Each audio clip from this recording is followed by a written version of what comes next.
Okay, Maggie. I'm just going to speak for the next couple of minutes, especially in regards to what Tridel is doing around diversity, equity, and inclusion, and our work surrounding anti-racism. Perfect. So it's sort of, I broke it down into sort of three main buckets. First, what we're doing organizationally. Second, what we're doing within the industry. And then finally, how some of our employment efforts are really working towards this vision of an equitable opportunity and to thrive from all backgrounds, all gender identities, et cetera, et cetera. So one of the things that we're pretty excited about at Tridel is a newly formed diversity, equity, and inclusion accountability network. So this is comprised of 15 employees from 13 different departments at Tridel, and all of whom were selected and had to apply actually to be part of this committee. And represent a variety of different levels of experience at the organization, ages, gender identity, as well as origins. And you'll see that there are 5 key areas of focus for this committee, or for this network, sorry. It's divided into 5 different subcommittees. And that looks at some of the policies that we have internally around really promoting anti-racism. Secondly, what is access to employment look like? Is it fair? Is it transparent?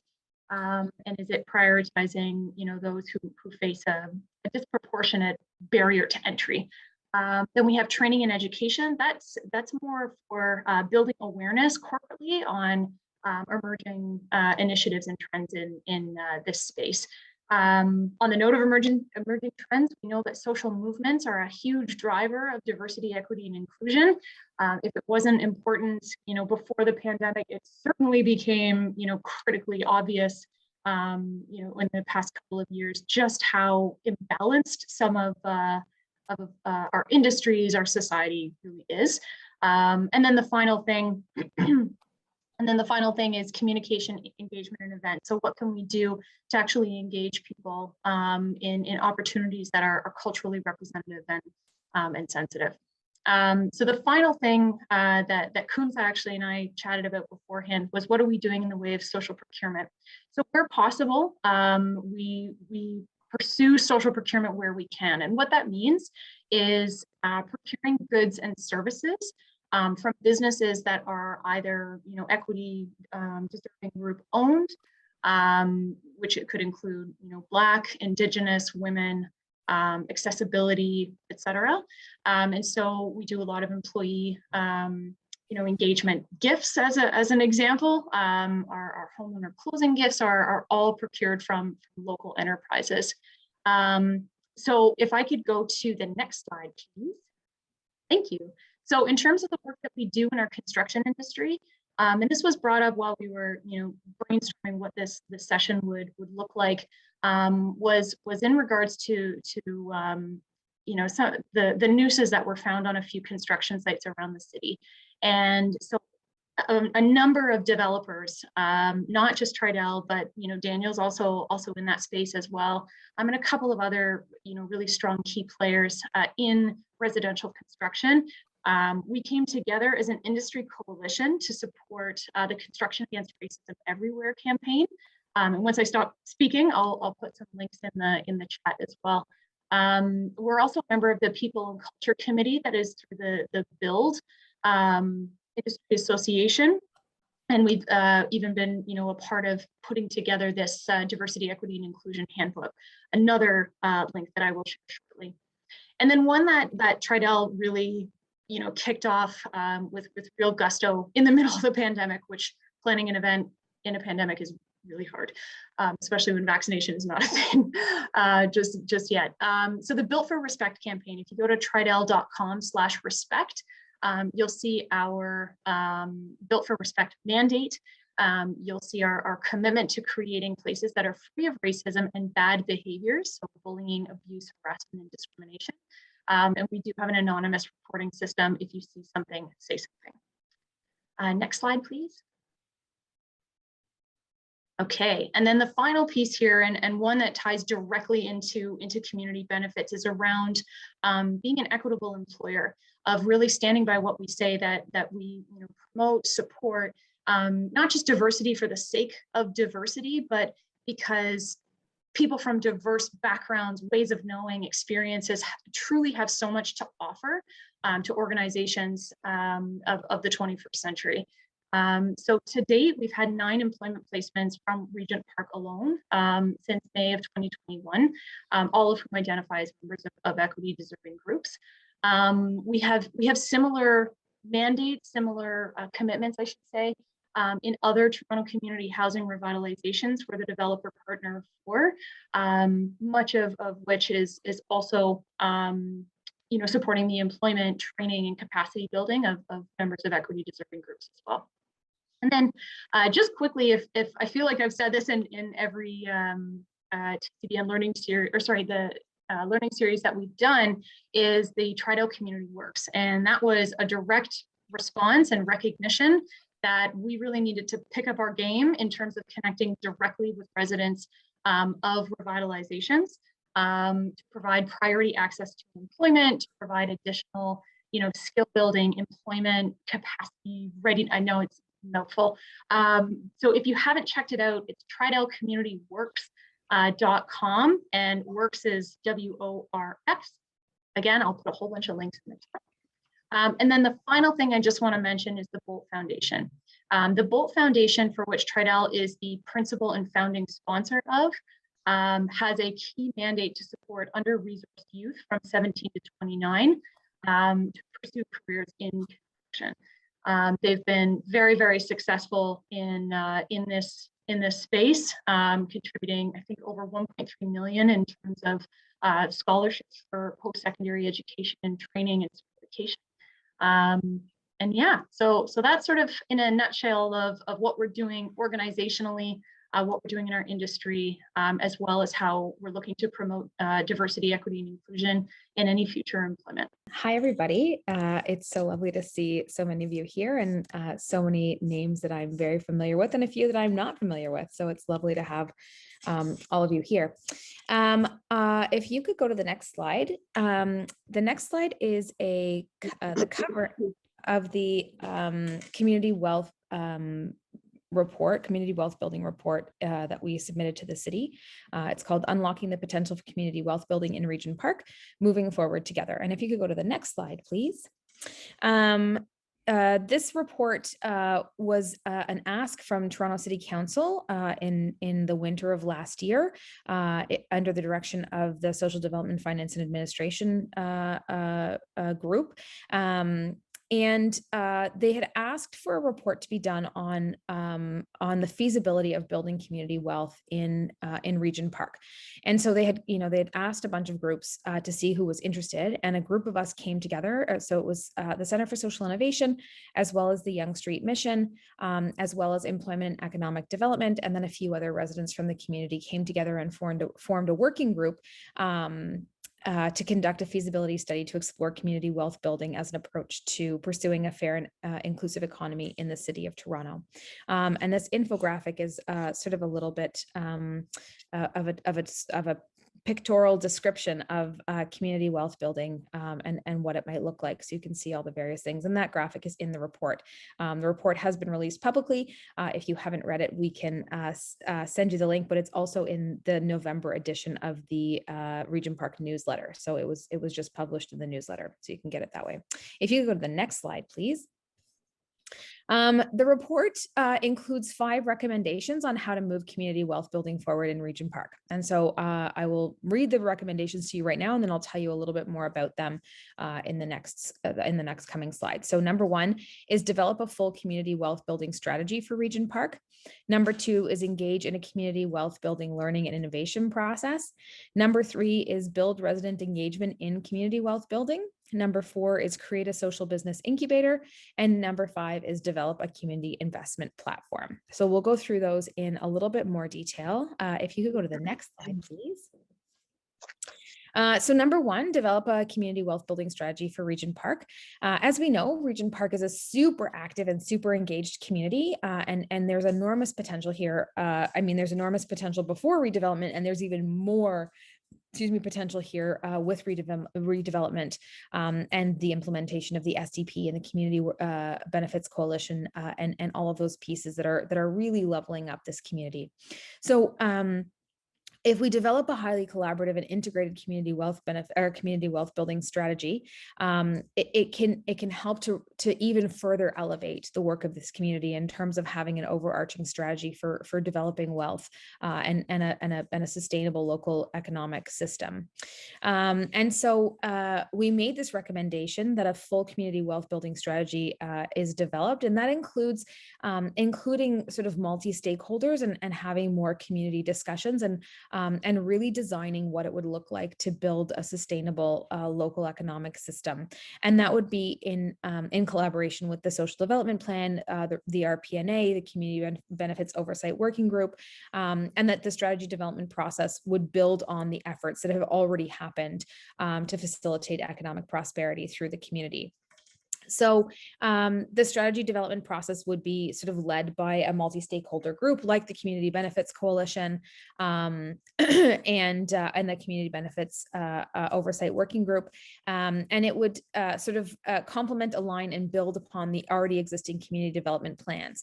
And so, what we want to make sure of is that we're not duplicating things. We're actually just adding on to and creating a cohesive plan around the things that already exist in the community, which there are many resources. And so it's just an idea of sort of pulling everything together through this strategy.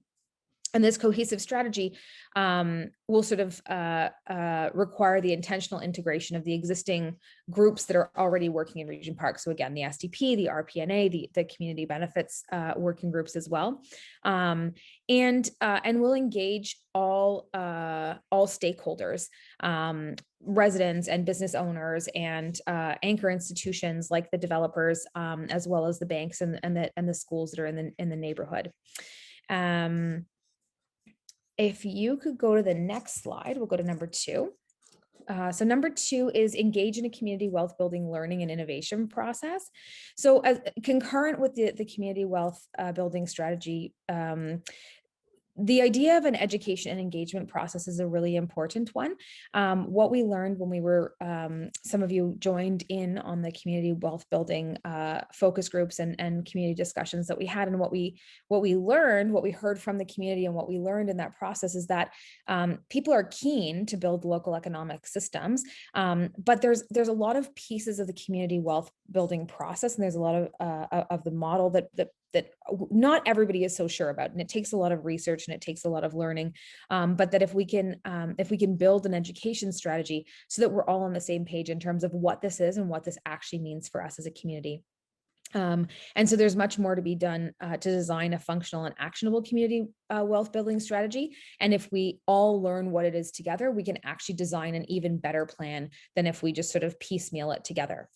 And so the strategy would be sort of shared learning, education, and engagement with residents and agencies and partners and different stakeholders about the new solutions that would bring us towards community prosperity, including things like social enterprise, entrepreneurship, social procurement, community ownership, affordable home ownership, and all of the other pieces. And as you can see, these things fit very nicely underneath the umbrella of community benefits, as we've talked about a number of times already.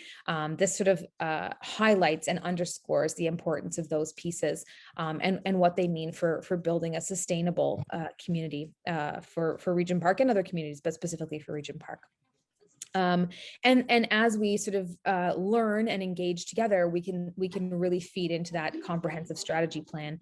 And these things should inform the rezoning and the master planning of these communities, that as we think about what phases 4 and 5 might look like, hard baking community wealth practices and community benefit practices right into that plan is actually to the best of our for the community.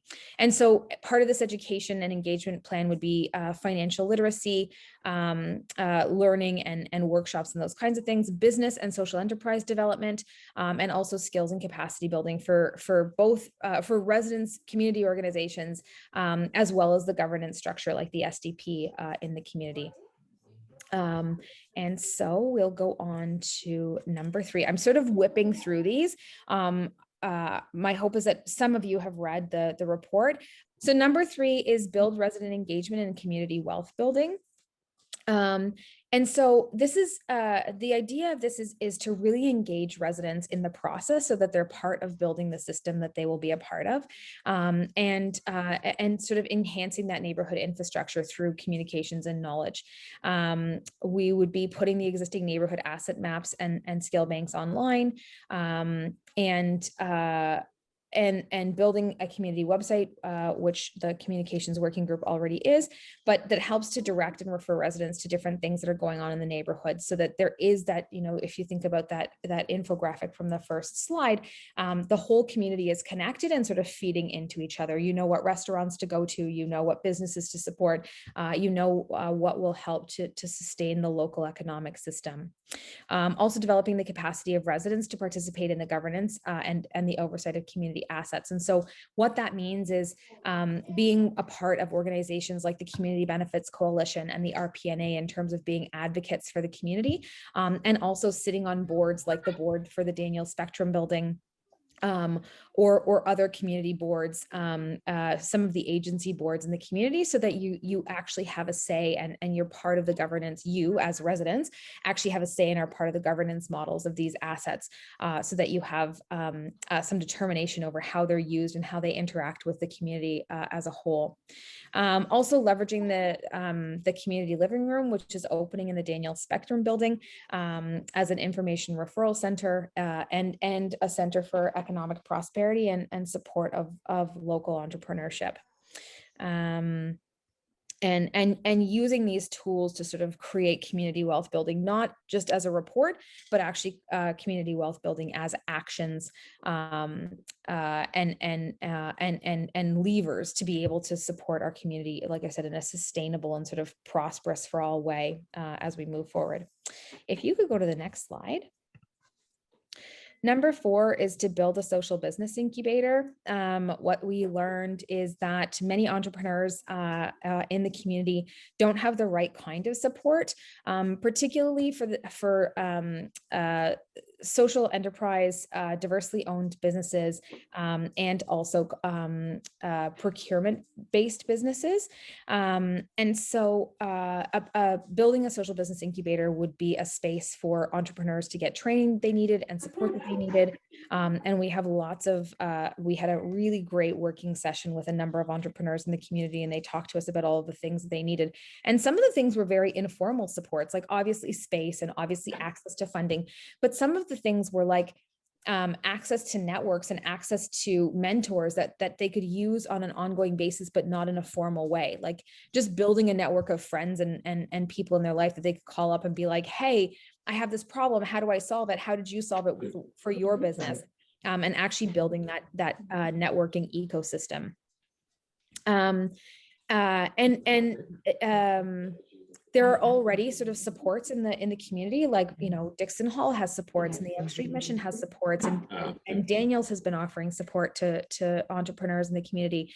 But the idea of having this kind of business incubator would be a holistic approach that would pull together all of those resources, and allow for some wayfinding and some navigational support for local business owners and local aspiring business owners.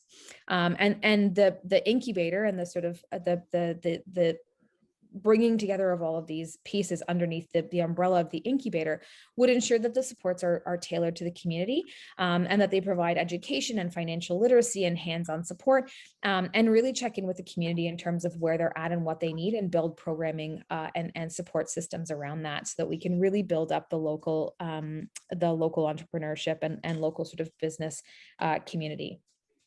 And then also in terms of procurement, procurement has come up a couple of times today, but it could the social business incubator.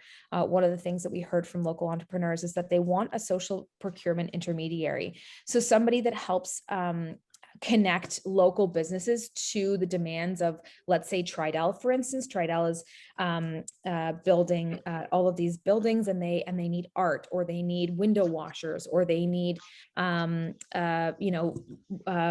tiles installed or something like that, that we could help, that the social business incubator could help to match those pieces together and support the relationship between the sort of smaller businesses and the larger procurement opportunities from the city or Tridel or the hospital or those kinds of things. And so that's the business incubator. And then if you would switch the slides, please. Finally, number 5.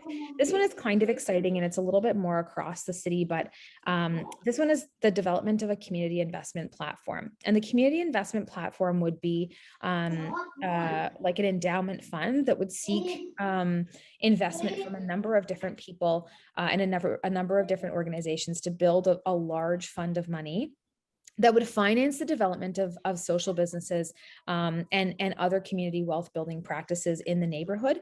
And it would be accessible to both emerging businesses and sort of local residents to say, like, oh, I need, $5,000 to get my business off the ground. And so it would be a sort of loan fund for that. And it would also be a granting body for grassroots groups and organizations who wanted to implement community wealth building style of programming. And so there's lots of different models for this. There's lots of different people who have done this kind of thing, similar to the Neighborhood Land Trust in Parkdale. Where they, for the Neighborhood Land Trust, they built a fund that allows them to go out and purchase buildings so that they don't lose affordable housing stock in Parkdale. And so that's a fund that they've developed that allows them to put down payments on buildings. And this would be a sort of fund similar to the Evergreen Initiatives Fund for Employee Ownership, and that's out of Ohio, where this fund allows some money to be kept in a pot that workers are able to pool together their own resources and then borrow from this pot of money to purchase businesses and turn them into worker co-ops. And so this would be something like that, where there would be, a big pot of money that can be accessed by grassroots groups, individuals in the community, as well as organizations in the community to do really important community wealth building work, but that there's always a sort of pot of money to support it. The fund would be, would obviously require some more research and really some drilling down on in terms of how, like, what the specifics are, but that's the idea, is having a fund that would support this kind of work in the community. So I'm going to be inviting Michael next to speak to a summary of those priorities and our next slide. And if it's not there, I can also be able to support that piece. I can probably jump in here, Waleed. Okay, go ahead. Awesome. So I'll spend the next 5 minutes just doing a quick overview of the Community Priorities Report. This was a report that was developed through the RPNA Community Benefits Coalition in 2019. And so, as many of you know, when phases 4 and 5 started, there was a lot of conversations within the community in terms of how would this impact Regent Park and the community members. And also, how can we learn from phases 1, 2, and 3 to make sure that, when these type of promises are made when it comes to community benefits, that it's actually included as part of a community benefits agreement, which is something that we're working closely to ensure that we have as part of phases 4 and 5 with Tridel and TCHC. And so the Community Priorities Report outlines a community vision. So this was developed from a lot of community conversations, meetings, and also some of the existing studies and reports that were out there in Regent Park to really pull everything together to say, this is what we have a community vision is. This is what the community's vision is for phases 4 and 5. And so it outlines different sections in terms of key themes. And so some of the key themes include community space, employment, affordable housing and affordable home ownership, as well as sustainable financial infrastructure for social development, programs, as well as resident engagement. And so within each of these areas, you'll see that there are a lot of alignment with, what was discussed early on as part of this meeting as it relates to community wealth building. And so as we see, Regent Park be revitalized, as we see all of these new investments coming into the community, how can we make sure that, that wealth is captured for local community benefit? And so, things like community spaces, whether it's community controlled and governed spaces, can create an opportunity for community to have more control over decisions that impact them, especially how spaces are used and governed. We also heard about, how do we create spaces for local businesses and entrepreneurs in the community, as well as social enterprises. And so one of the ideas that have come up is sort of supporting a new hub for business, a new business hub space in the community that can help support with that development of local entrepreneurs, as well as the capacity building of new businesses and current existing businesses in the community.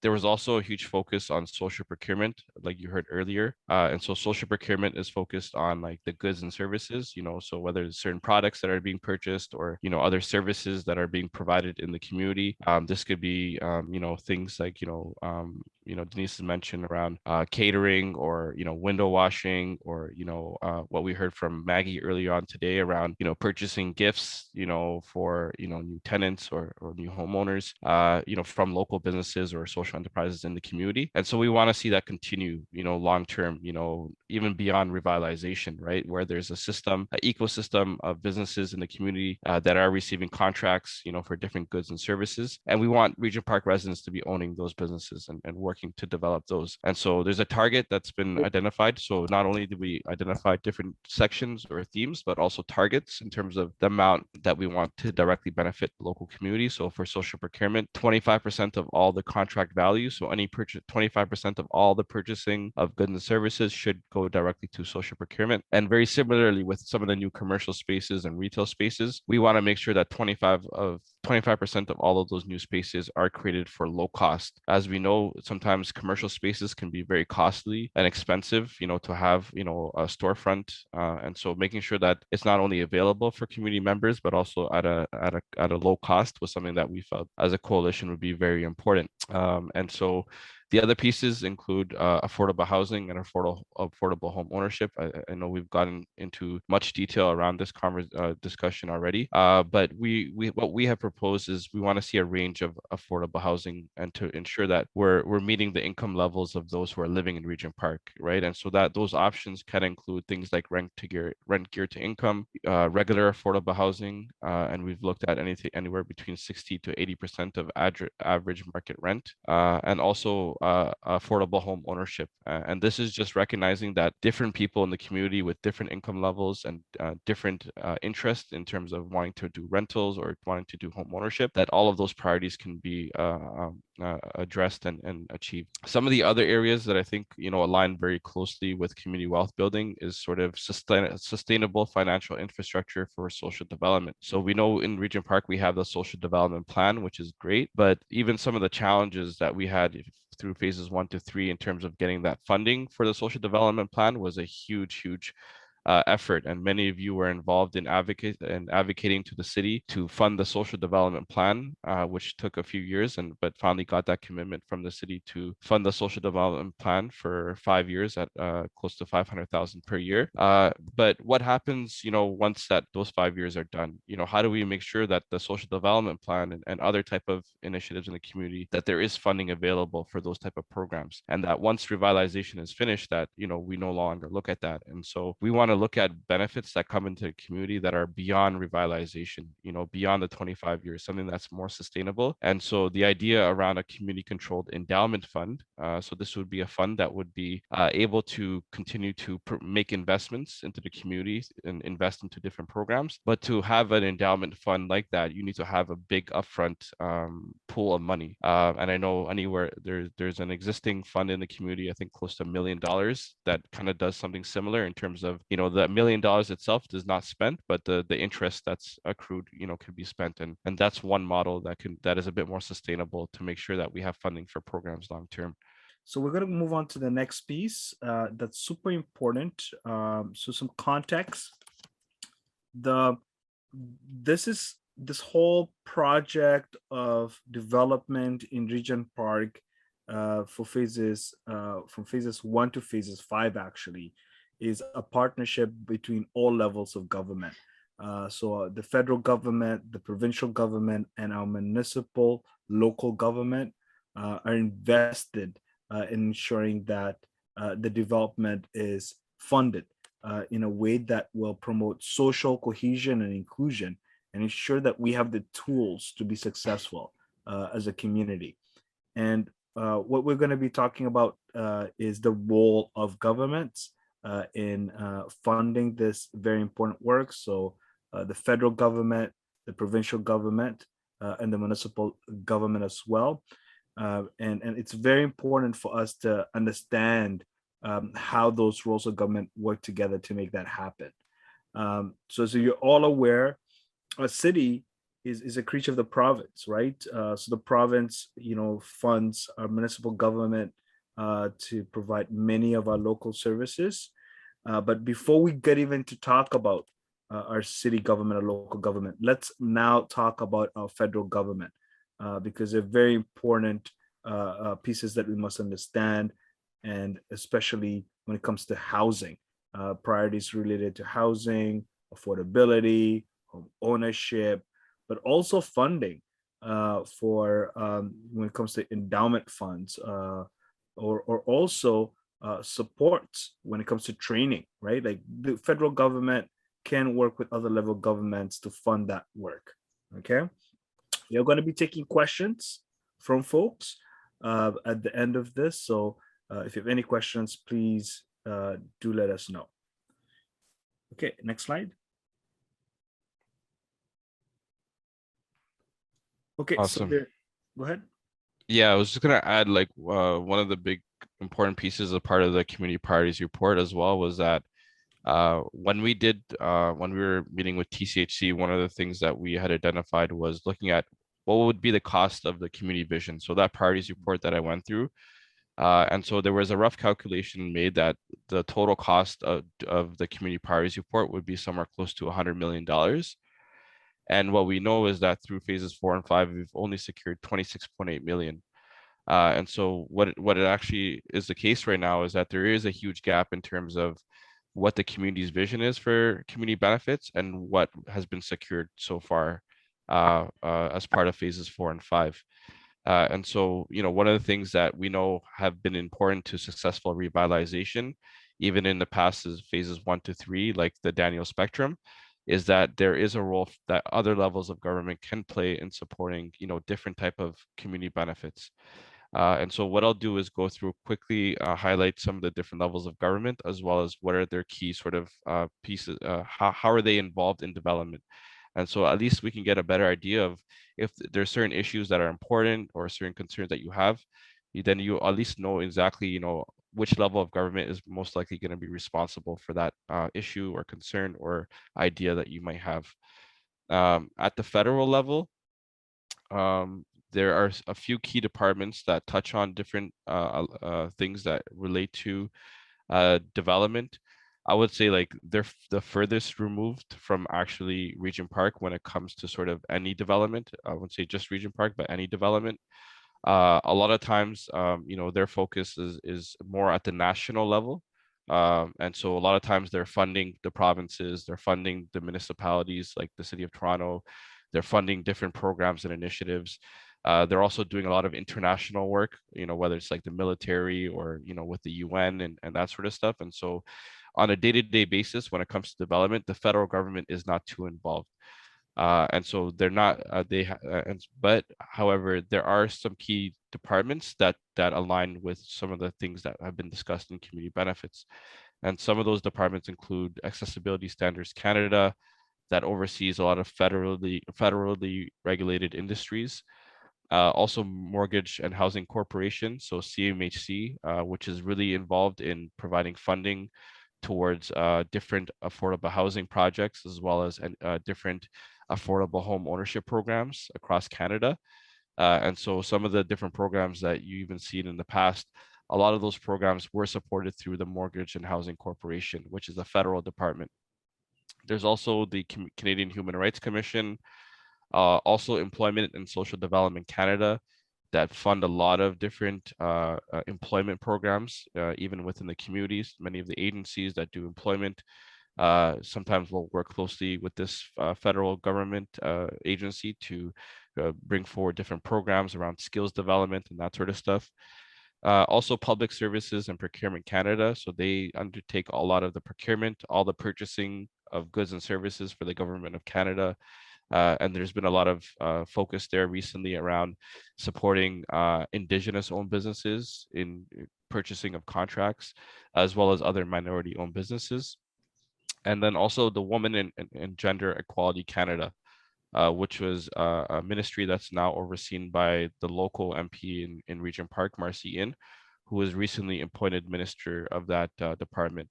There's also a Ministry of Youth, as well as Infrastructure Canada. And so these are some of the different departments that are kind of involved, when it comes to things that relate to community benefits. I'd also note quickly, the federal government does have a community employment benefits program.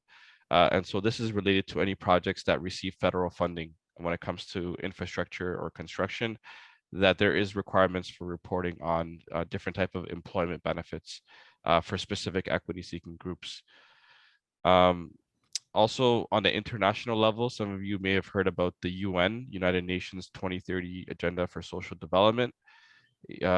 Locally in Regent Park, there is the UN Pavilion, who's kind of working with this on this project at a local level to learn more about some of the things happening in Regent Park and to develop best practices that could be shared across the world.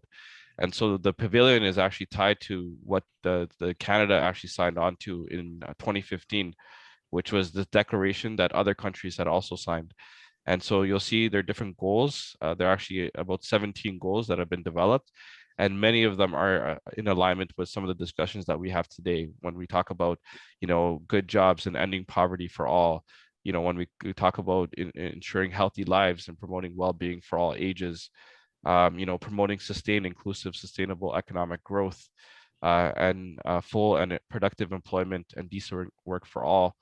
Reducing inequality within and among countries, making cities and human settlements inclusive, safe, resilient, and sustainable. And also, most importantly, promote peaceful and inclusive societies for social sustainable development, provide access to justice for all, and build effective, accountable, and inclusive institutions at all levels. And so these are some commitments at the very high level, national level, that Canada has committed to, which is also in alignment with some of the things that we're doing here in Regent Park at the local level. There's also the provincial government. I won't go into too much detail, but the provincial government also has different departments that are in line when it comes to things related to community benefits. There's also their role in planning and development is limited. However, the province is required to set and update all planning policies and guidelines, which are directed to municipal governments to implement. And so when it comes to planning and development, a lot of the policies that the City of Toronto have to follow come from the province. And so so that's something just to learn about and know more about in terms of the relationship between the provincial government and the municipal government. And sometimes the municipal government, even if it wants to do something, it may be limited just because of what direction or what requirements the province has, or what policies that the province has created that will impact the city. And the last one is municipal government, which is the last one is municipal government, which has, I would say, the most active role when it comes to development. And so the City of Toronto here in Toronto, they implement the provincial planning policies and guidelines. The city can also develop bylaws to guide new development and establish processes like community engagement. So we know, as part of any development, there is a requirement that the city does public consultation meetings at least once in a public setting. The city also does review and decide on development applications for changes to zoning or current planning policies. And so when it comes to this specific rezoning in Regent Park, a lot of the active role in terms of reviewing it, in terms of engaging the community, you will see the City of Toronto taking more of a lead role on that. And so you probably won't see much from the province or from the federal government, just because of how sort of the governance and how decisions are made, when it comes to these type of projects in our communities. And I want to make sure that we get to this last section, which is focused on opportunities for engagement. And I believe Teresa will take us through this last section, which is talking about how can you get more involved.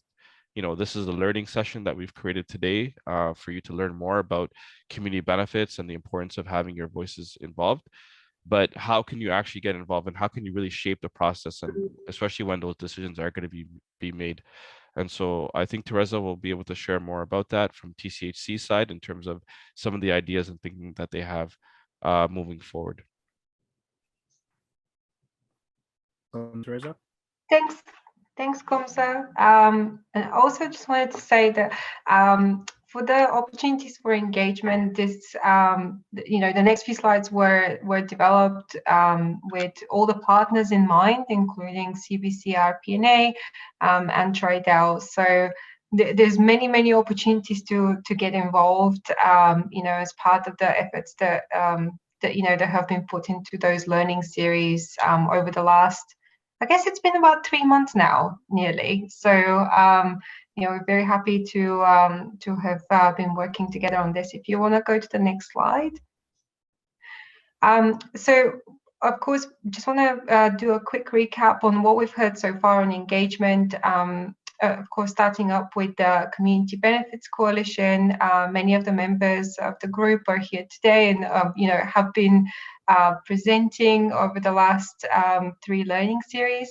At the last meeting, we also spoke about the Social Development Plan working groups, of which there are 4, soon to be 5.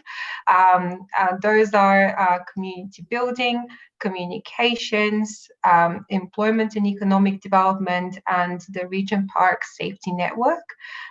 There will be an additional Community Benefits Oversight Working Group established very soon as well. And this is a good space to be to participate if that is something that you're interested in to continue to be involved with when it comes to shaping how the $26.8 million get allocated. We are going to be doing a lot more further engagement and discussion starting next year on that. And we all hope that you are going to be part of those conversations since you have all been so diligently attending the learning series.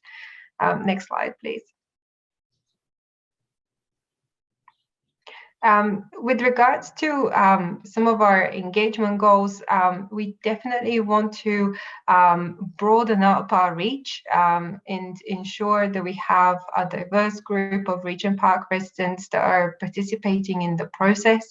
The learning series that we've been presenting are just the first step, and we are going to be looking at some more opportunities for meaningful participation, for making sure the information is accessible to people in the community, and looking at other ways to facilitate learning and other conversations about community benefits, in addition to what we have presented over the last 3 months. But one of our, maybe biggest challenges around engagement is to engage residents that are hard to reach or disengaged, and how do we bring them into that process. So please feel free to reach out to us today or after the meeting if you have some ideas, if you're connected to others that need to be part of the process as well. Next slide. No, I don't think that's my slide, but that's okay. I can pass over to CBC RPNA if you would like to take that one. Thank you so much, Teresa, and our friends from TCHC, Tridel, and residents and members of the Regent Park Community Benefits Coalition. This work is not possible without your involvement. All of the efforts, everything that we've been able to do so far, whether it was to secure community benefits framework or our pursuit for a community benefits agreement, or our meetings that have brought in your ideas, it is because of your involvement. So please get involved with your Regent Park Neighborhood Association and the Community Benefits Coalition. You can visit the regentparkcoalition.ca website to sign up for updates so you can get emails about upcoming opportunities for engagement. Pavitra is our Regent Park Neighborhood Community Coordinator. She can be contacted at rpna.info@gmail.com. Our friends at TCHC, Teresa can also be contacted, and her contact information is on the screen, but also talk Regent Park at torontohousing.ca. Tridel's contact information is on the website, on the screen as well. So we have tridelcommunityworks.com as their website. Asal, thank you so much for sharing your contact information as the employment specialist to help residents access employment opportunities. Thank you, Maggie, for sharing your contact information as a CSR and community relations specialist. Also, if you want to hear the amazing presentation we heard about earlier today from Ines, courtesy of Kumsa Baker from the Community Benefits Network, please connect with Kumsa Baker. His contact is kbaker@communitybenefits.ca, and he's the campaigns director. And also connect with Ibrahim Afra from Regent Park Social. If you have any event details, or if you want more information regarding events or initiatives in the community, that's an amazing community resource, Regent Park Social. So please also check out that website. And we also have Lindsay Jackson, who works with the City of Toronto community, who's also the City of Toronto community development worker. And Lindsay can be reached at lindsay.jackson@toronto.ca. And Lindsay also supports the SBP working groups. So those are all our contacts. Stay in touch. Make sure to like, comment, and subscribe, and hit that little bell notification. And don't forget to check us out on all our social medias. And if you want to see more, check our website.